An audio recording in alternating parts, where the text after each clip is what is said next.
আমাদের পাড়ার ব্রহ্মা পূজার দিনটা এতটা খারাপ করবে আমরা কখনোই ভাবতে পারিনি। চলো ভিডিওটা প্রথম থেকেই শুরু করি।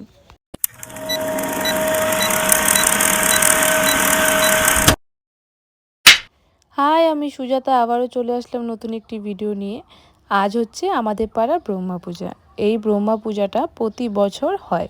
গত বছর তো বাড়িতে ছিলাম না, তবে এই বছর বাড়িতেই আছি। এই যে সকালবেলা ঘুম থেকে উঠে দিদি ভাই বোন মিলে সবাই ফুল পাড়ছে গাছ থেকে। নিচে থেকে হচ্ছে না, তাই ভাই আমার গাছেই উঠে গেল। আর এইদিকে দেখো কি কাণ্ড, ওরা ফুল পাড়তে পারতে ফুলের ডালি ভেঙে ফেলেছে। এই প্রত্যেকটা ফুল কিন্তু আমাদের বাড়িরই। পুরো এই এত বড় ঝুড়িটা দিয়ে এক ঝুড়ি ফুল পেরেছে ওরা। আমি আর আমার ভাইনা রেডি হয়ে এখন যাচ্ছি পুজোর ওখানে। আমাদেরকে কেমন লাগছে? আজকের ওয়েদারটা জাস্ট দেখো, অসাধারণ সুন্দর, খুব সুন্দর লাগছে। তো এই যে এদিকে দিদি এসে এখানে পুজো রেডি করছে, ঘরে আলপনা দিচ্ছে। এই বছর আমি আর উপাস থাকিনি, প্রতি বছরই থাকি, কিন্তু এই বছর থাকিনি।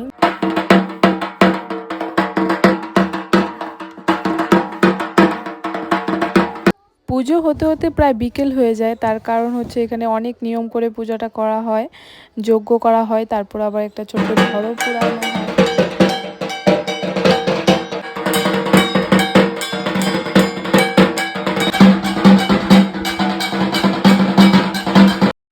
আজকে যেরকম সুন্দর দিন করেছে সেরকম কিন্তু গরমও দিয়েছে। ওখানে ভাইগনার প্রচণ্ড গরম লাগছিল, তাই আমি বাড়ি থেকে এসে ভাইগনার জন্য পাখা নিয়ে যাচ্ছি। এইদিকে মা আর পিসি মিলে খিচুড়ি রান্না করছে।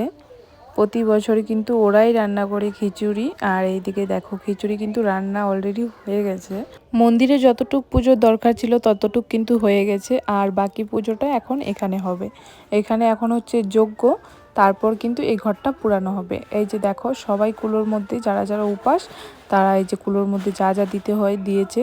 এখন কিন্তু এই যে আমাদের পাড়ার মধ্যে যতগুলো বাড়ি আছে সবার বাড়িতে গিয়ে কীর্তন করবে, তারপর এখানে এসে এই ঘরের চারপাশ দিয়েও কীর্তন করবে। আর যারা উপাস আছে তারা এই কুলোগুলো মাথায় নিয়ে ঘুরবে, তারপর লাস্টে এই ঘরটাকে আগুন দেওয়া হবে।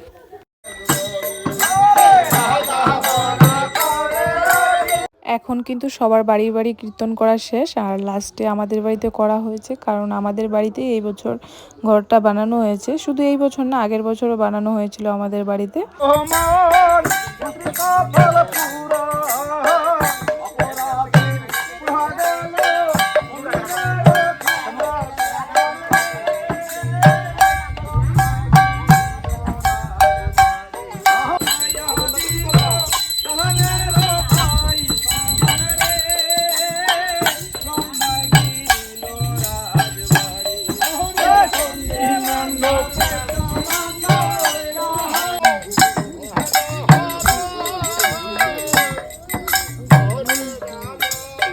ডাকে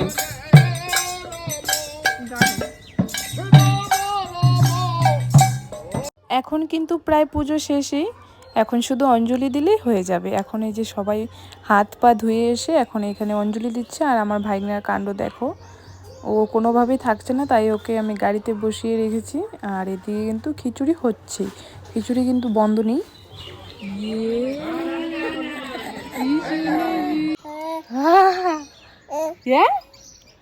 এটা কি? কিছুক্ষণ আগে ওয়েদারটা কতটা সুন্দর ছিল, আর এই কয়েক সেকেন্ডের মধ্যে দেখো দিনটা কি করেছে। পুরো অন্ধকার হয়ে গেছে। এখন মনে হয় এই ধরো 3:30 বা 4টা বাজে, আমি টাইম দেখিনি। খুব খারাপ পড়েছে, খুব। আমরা ভেবেছিলাম হয়তো বৃষ্টিটা আসবে না, দিনটা কোনোভাবে হয়তো কেটে যাবে, কিন্তু না, প্রচুর পরিমাণে কিন্তু বৃষ্টি হয়েছিল। কিছুক্ষণের মধ্যেই তোমরা দেখতে পারবে। আর আমি এদিকে একটু বলছিলাম মাকে যে দাও লাড়া দে, আর এই যে দেখো যেই কথা সেই কাজ। বৃষ্টির আগে শুধু শিলা বৃষ্টি পড়ছিল, মানে শুধু শিল পড়ছিল। এদিকে তো তোমরা দেখতেই পারলে খিচুড়িটা বসিয়েছে। এখন না ওটা রেখে আসতে পারছে মা ওরা ঘরে, না মানে ওটা ঢেকে রাখতে পারছে, কারণ এটা ঢেকে রাখলে একদম নষ্ট হয়ে যাবে। আর আমরা তো দিন দেখে ভাবছিলাম যে এতগুলো খিচুড়ি রান্না করা হয়েছে, যদি দিন খারাপ এরকমই থাকে তাহলে তো কেউ আসবে না। খিচুড়িগুলাই হয়তো বেকার নষ্ট হবে, কিন্তু না, পরে কিন্তু দিনটা ভালো করেছিল। আর মানুষও এসেছিল রাত্রে, পরে আরও রান্না করা হয়েছে খিচুড়ি, আর আমি কোনো ভিডিও করিনি তারপরে।